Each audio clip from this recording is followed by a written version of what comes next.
3 toads into the clear water, which at once turned a greenish color. She called Elisa, made her undress, and told her to enter the bath. When Elisa went down into the water, one toad fastened himself to her hair, another to her forehead, and the third against her heart. But she did not seem to be aware of them, and when she stood up, 3 red poppies floated on the water. If the toads had not been poisonous, and had not been kissed by the witch, they would have been turned into red roses. But at least they had been turned into flowers by the mere touch of her head and heart. She was too innocent and good for witchcraft to have power over her. When the evil queen realized this, she rubbed Elisa with walnut stain that turned her dark brown, smeared her beautiful face with a vile ointment, and tousled her lovely hair. No one could have recognized the beautiful Elisa, and when her father saw her, he was shocked. He said that this could not be his daughter. No one knew her except the watchdog and the swallows, and they were humble creatures who had nothing to say. Poor Elisa cried and thought of her 11 brothers, who were all away. Heavy-hearted, she stole away from the palace and wandered all day long over fields and marshes till she came to the vast forest. She had no idea where to turn. All she felt was her sorrow and her longing to be with her brothers. Like herself, they must have been driven out into the world, and she set her heart upon finding them.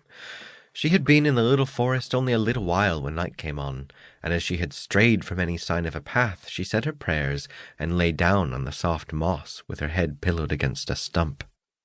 All was quiet. The air was so mild, and hundreds of fireflies glittered like a green fire in the grass and moss.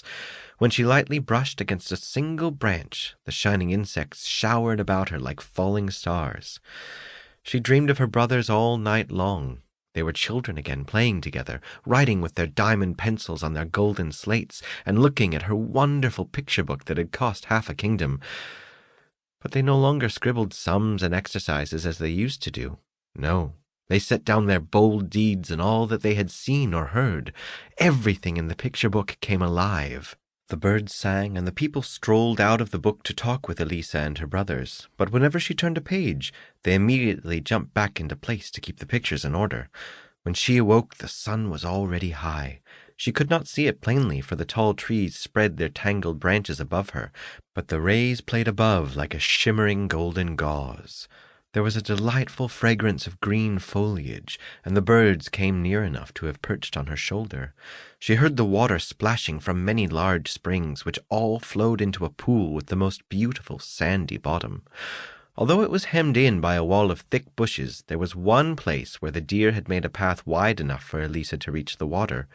The pool was so clear that, if the wind had not stirred the limbs and bushes, she might have supposed they were painted on the bottom of the pool, for each leaf was clearly reflected, whether the sun shone upon it or whether it grew in the shade.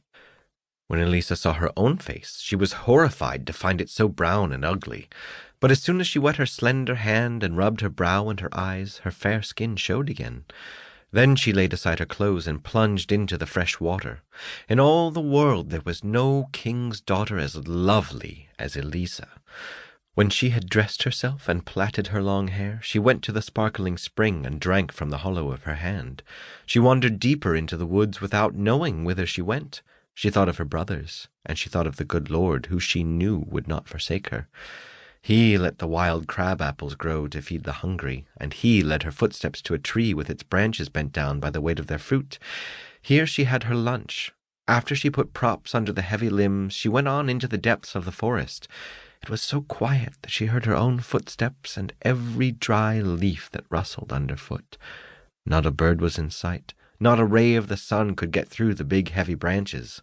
And the tall trees grew so close together that when she looked straight ahead, it seemed as if a solid fence of lofty palings imprisoned her.